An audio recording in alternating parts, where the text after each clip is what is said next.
Hello guys, how's it going? My name is Dal, and just this week we got another set of new class changes over on the patch 11.2 PTR. Based on some of the items that we've seen on PTR, like a splash screen being added recently, it might suggest that the patch is actually right around the corner. Normally when a patch is in development on PTR, the last thing to do for that update before it's ready to ship is they make a splash screen, and it looks like they have one available this update specifically. So you may be diving into 11.2, crashing all of the new changes sooner than later. But with that, I wanted to take a look at yet another classes getting new changes for 11.2, primarily focusing on the class of the Warlock. For the specs, however, it's going to be a bit of a mixed bag. Destruction and Affliction are getting only a few changes, though some potentially nice changes or changes that may end up adjusting or altering how the specs are going to be played and tuned in the future, but also focusing primarily on what they've been really working on over these past few weeks, and that is the spec of Demonology, the demon summoning spec, and trying to find ways to let it play better, but also give it some potentially better scaling going forward, which could make it a fairly exciting pick in the future. So as always, if you guys want to see more regular class updates for the patch 11.2 PTR, be sure to follow the channel and subscribe. But otherwise, let's dive right in. So there's a couple of general changes that we're going to have to take a look at for Warlocks at first. One of them actually being the demon's scale. So this I thought meant the scale of their damage, but this is actually the scale of their appearances. Do you know that when you play a Warlock as like a brand new character, your demons actually start out extra tiny? Like your Felguard is noticeably small, but as you gain levels, your Felguard actually grows in levels to kind of like show that your character, you know, grows in power and your demons grows and is stronger with you. That scale no longer is going to be a thing. Your demon is just going to be scaled at the same size the entire time, no matter whether you get a Felguard, Wrathguard, or any of the other demons like the Blueberry, Imp, Succubus, Fel Hunter, whatever you end up summoning. So the scale, the size of those demons shouldn't change anymore as you level. It was a little nice quirk that the Warlocks had, a quirk that not a lot of people knew that existed, but yeah, something that is not going to be no longer a thing as of the patch 11.2. But another general change that has been made for all Warlocks is the fact that the Dot of Corruption is now being made instant cast and deals damage immediately on application. Normally, as an Affliction Warlock, which is the one Warlock spec that uses Corruption as a primarily damage over time ability, this isn't new. It's just a perk that is given exclusive to Affliction Warlocks, where you can now put up Corruption immediately on the target and it will deal ticking damage over time. Technically, it is a Warlock general ability, so it is technically available for all three specs, though if you're playing Destruction, it changes over to Immolate instead, so it kind of gets replaced by that ability, since that's like, you know, the main dot ability for that spec specifically. For Demonology, you don't actually have a dot that you put up. I guess there's Doom, but you can proc Doom through other talented effects, but normally, Destruction Warlocks don't have a dot ability, but now they kind of do. Now, technically, you can add Corruption as an instant cast ability. I don't think it's intended to be something that you're meant to maintain throughout an encounter. Normally, it doesn't deal enough damage to be worth it. Normally, it's not even instant cast either, so it takes like a second for you to put up the dot. But now there may be some situations where if you're like in a high movement situation, and there's not a lot for you to press, you might actually start putting Corruption during those high movement situations. I don't even know if it'll be worth it in most cases, but like if you have nothing else to instant cast on a target, you have literally nothing else to use, but you still need to move from A to B, you can't stop moving, you may just be able to put up Corruptions on things during that downtime, which is a little weird. I wonder if they'll keep it that way, but it's just like a little thing that's primarily there added for Affliction, just so they no longer need to get a perk, but technically for Demonology, it does give them the use of Corruption as an instant cast ability. From there, though, we have specs like Destruction, Affliction, and Demonology to take a look at, but not a lot of changes are done for Destruction and Affliction. For Destro, the only change that has been made is the fact that the talent of Cataclysm is no longer competing with another talent whatsoever. I'm not really sure why the tooltip is doing this, but normally it would compete against another talent called Inferno, but no, it doesn't. If you are going to be speccing out your Warlock, you don't have to choose between Cataclysm or Inferno, you just get Cataclysm baseline, which kind of sucks because Inferno was actually a very cool talent.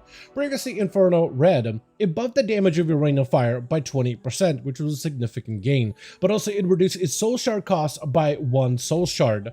Normally, and in most cases, Warlock's Soul Shard cost for abilities is extra important, especially for specs like destruction, since that kind of dictates your overall rotation and playstyle, and it also dictates when you should be using Chaos Bolt and when you should start using Rain of Fire.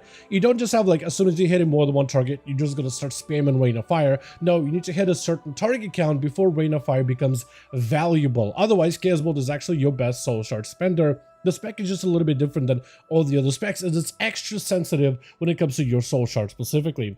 So now your Rain of Fire baseline costs 3 soul shards. It can be placed on any location, but it's 3 soul shards, and there's nothing you can do to control it anymore. Previously, you would be able to get like a huge AoE situation where you dot up a target, drop an Infernal, maybe get a talent to summon a little bitty Infernos on top of it, and then you would be able to spam a bunch of Rain of Fires constantly, generating a lot of procs or a lot of resources, and just endlessly spamming it over and over, which would proc things like your Master Ritualist, which would go into Avatar of Destruction from the Ritual of Ruin. So you'd be able to get a lot of like cool synergy in AoE, but now you won't be able to anymore. This kind of limits the ability for Destruction to create certain builds and playstyles and mechanics that you used to be able to in the past, especially when it comes to Giga AoE situations, but it does also at the same time help the devs to find a way to tune the class a little bit in regards to the actual ability of Rain of Fire as well as Chaos Bolt. Because this talent of Inferno actually did have rotational impacts, like you would usually use Rain of Fire on like 5 targets, but even the Inferno you could use it on 3 targets. But then there was a little bit of discrepancy, like if you have a Havoc active, Chaos Bolts are actually better at certain target counts, or if Havoc is not active, then Chaos Bolt shifts target counts. Destruction on its own is not the most complex spec, and so I never felt like the whole like Havoc, no Havoc, Inferno, no Inferno, like rotational adjustments were all that complicated to deal with, but at least it does create some consistency across the spec, and it does allow Cataclysm to basically become pretty much a core ability that Warlocks can pick up if you're looking for additional AoE damage. Another spec that has seen a very slight change is Affliction, though this is a nice quality of life change, and that is for the talent almost near the capstones, the Tormented Crescendo. While Agony, Corruption, and Unstable Affliction are active, your Shadow Bolt has a 30% chance to, and your Drain Soul has a 20% chance to make your next Malefic Rapture cost no soul shards and be cast instantly. So this is really good as an ability overall, because it is fairly strong, fairly consistent. So as you are spamming, let's say, Drain Soul over and over, you'll be able to stack up Crescendo 2 times, but now they changed it so you can actually stack it up to 3. This is huge for that resource economy, because this means that those Malefic Raptures no longer cost a soul shard, and in certain playstyles, specifically if you pair Affliction Warlock with Soul Harvester, you're going to be spamming and going through all of your resources very rapidly. So being able to at least bank up the proc couple of times at least does help you at least optimize on a resource economy a little. It means that you'll likely see less waste of resources and can bank up quite a bit of this burst damage with a bunch of crescendos, which do a significant bit of overall damage. So it's actually like a really good setup, and I feel like in PvP in particular, it's probably going to be really good because it gives you this burst window that you could use while on the move. So this can be very strong for moments where you can stand still to build it up, and then when moments you cannot stand still, you can actually bank up and use them just for that quick traveling while moving at the same time. I think it's a really small talent adjustment, but I think some of the things you could do with it in terms of quality of life stuff, this is a very nice change overall. Though a huge heap of changes for Warlocks will come to the spec of Demonology, and there's quite a number of them too. First of all, the entirety of the Demonology kit, everything, all abilities are buffed up by 6%, at least when it comes to the tooltip itself. It says in the blue post, all damage dealt increased by 6%, but I am wondering if this counts for pets too. A lot of the times Blizz is very specific when it comes to buffing pet damage and buffing your damage, because a good portion of Demonology kit, not a lot of it, but a good portion of it is your cast, Shadow Bolts, Demon Bolts, Hand of Gul'dans, as well as certain other effects, though a good portion of your spells are also summoning pets and having those pets do damage all on their own, which is also, again, a decent portion of that overall damage. Your primary pet, the Charhound, Dreadstalkers, all of those little imps, that's a separate damage source of an NPC that you summon rather than your damage. So I guess I wonder if that's an overall 6% damage buff for your abilities and pets, or if it's just Warlock specific, because then that will be like, if it's 6% overall, it's probably pretty close to 6% minus trinket procs and other effects. If it is 6% just all spells, none of your pets, then it's actually a much lower gain. But at the very least, they're being very careful with Demonology really early on, even if it's early in the PTR, to try to tune the spec, because I guess they feel like that it's a little bit behind. So if anything, if this spec is tuned correctly, and if they continue to do like little tunings this early, hopefully it means that they'll continue to tune the spec to be in a great spot going forward. Outside of this, we got a couple of new things for Demonology regarding adjustments in the talent tree, but also one new talent called Master Summoner. If you're someone who PvPs as Demonology, you'll be very familiar with this talent, as it's a PvP talent brought into PvE content. I actually like that a lot because there's so many cool PvP talents that I've added over the last few expansions. And while that does remove a talent that a PvP Warlock may be able to slot into one of your PvP slots, it also does open up a slot completely for another utility option within PvP in general. So that could be nice, as you can just invest that talent point baseline into this one just to pick up the same effect. But it's one of the cool PvP talents that I really liked, though initial variation of it just wasn't that good. Master Summoner initially allowed you to reduce the cast time of your Dreadstalker, Summon Vile Fiend, and Tyrant by 25%, so it just allowed you to get those pets out just a little bit quicker. It's not a hugely consequential change or anything like that, but if anything, it was really nice. Being able to get those pets just a little faster does mean that you can get them out a little bit quicker, they're a little bit more consistent, and stuff like this I think can be helpful to some degree. But when it comes to overall talents, it's nothing anything crazy, as the initial variation of just cast time reductions, while convenient, wasn't really all that strong. So what they ended up doing is they actually added a 4% mastery buff to that talent as well, to try to make it a little bit more competitive. And they'll likely continue tuning this talent, as I think what they're looking for is this talent is kind of like part of the core of Demonology. It is right down the middle of the talent tree. It's pretty easy to invest into, and it should be offering a decent bit of convenience, but also a performance increase overall. So it's just a nice little talent that just makes summoning demons a little bit quicker. Another convenience they did is actually they changed the Summon Vile Fiend cooldown, as well as responding Charhound and Gloomhound. Those are now 25-second in CD instead of 30 seconds. Because of the way that Vile Fiend works, you want to summon a Vile Fiend, get all your pets, buff them up with a Tyrant.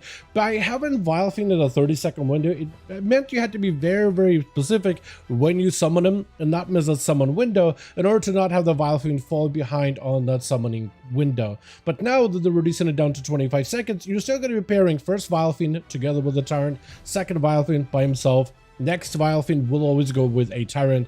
I say Vile Fiend, but honestly Gloomhound or Charhound, even though it works, but it just makes it a little bit easier for you to be able to pair it together with a Tyrant.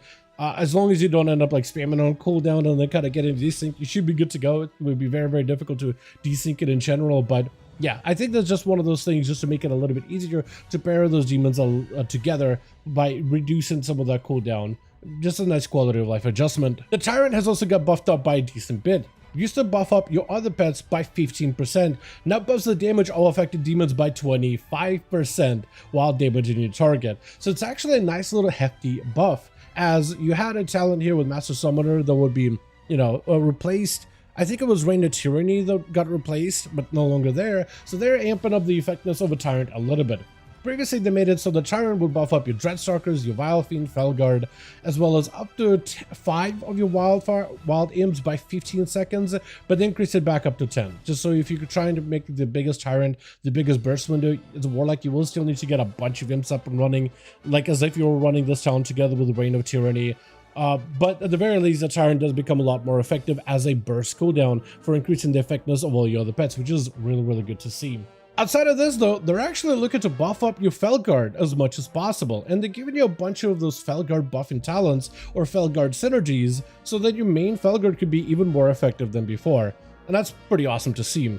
One of the ways they did that is actually they removed the talent of Guillotine, which was a cool talent, but I guess it just didn't really see a lot of play, and instead now they just have Immutable Hatred as the capstone on the bottom right. So it kind of thematically becomes interesting. Bottom left, they have like the Doom and summoning Doom Guards, then they have like a whole area with the Vile Fiend and your dogs, and then on the right hand side is like your primary core demon buffs with your Felguard. So that capstone further amplifies that Felguard with Immutable Hatred. Out at someone, Immutable Hatred was okay in single target, but I think they wanted to make it as good as possible, so they ended up buffing it by 40% one week. That wasn't enough, so then they buffed it up by 150% the next week, so they're buffing the damage of this ability by quite a significant bit. When you consume Demonic Core, your primary Felguard carves your target, dealing physical damage, so it's primarily a single target damage ability. However, from me doing a dungeon run, you can actually see how much of that damage is that pet's damage. My main pet did about 70% of my damage overall, portion of it is Fellstorm with AoE. Immutable Hatred is actually a good portion of the overall damage, even if it's pure single target, followed by Legion Strike, Soul Cleave, Melee, and all these other abilities. So just another way for you to amp up your main pet just a little bit, so that pet is a little bit more effective. This is going to be a buff for single target, or potentially could be an overall buff for that demonic value, as there's even other talents that help further amplify that demon damage. Like the talent of Demonic Brutality gives you a bit better crit scaling, as critical strikes from your spells and demons now deal 6% increased damage. This previously used to be a 4% damage increase, but being up to 6, not a crazy playmaker, but it does make crit as a stat slightly more valuable for demonology. Not like crazy valuable, but pretty solid, as it synergizes together with improved demonic tactics, where you can increase your primary Felguard's critical strike chance equal to 50% of your critical strike chance. So now the more critical strikes you stack,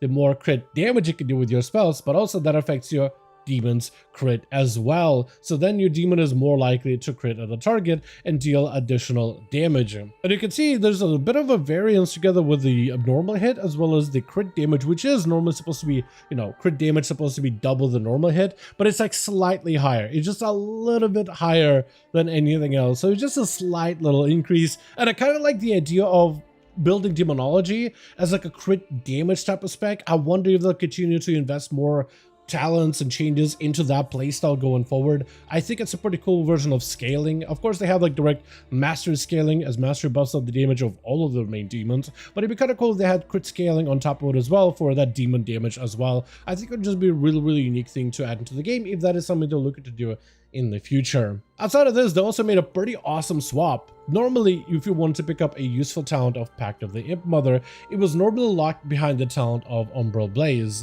And what they did to pick up a really useful talent, but you were gated by a very bad talent for the most part, is to swap places. So you no longer need the Umbral Blaze to pick up Pact of the Imp Mother, which gives Hand of Gul'dan 50% chance to cast a second time on your target for free. So there's a chance for you to be able to just overload yourself with a bunch of little imps running around everywhere. It's a very strong talent that is universally good. Whether you're looking at single target damage or AoE damage, it's actually pretty solid overall. However, they did also want to make Umbral Blaze a little bit better as an ability and kind of give it like this caster feel for single target damage for demonology.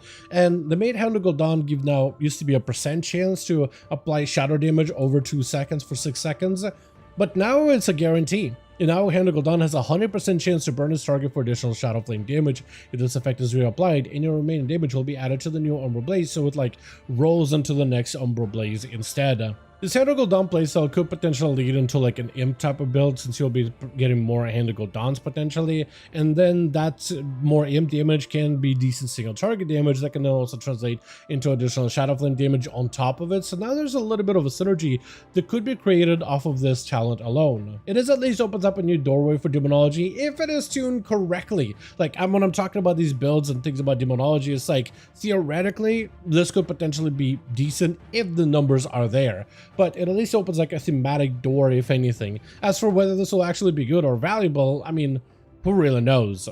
Though the playstyle of Hand of Gul'dan's would end up feeding back into Doom, as each spent to Hand of Gul'dan reduces the duration of a Doom, causing it to proc more often, which could potentially lead into a Pact of Druid proccing a lot more regularly. So like I said, there's at least a little bit of synergy that is being created with this type of playstyle, as long as the numbers are there for demonology.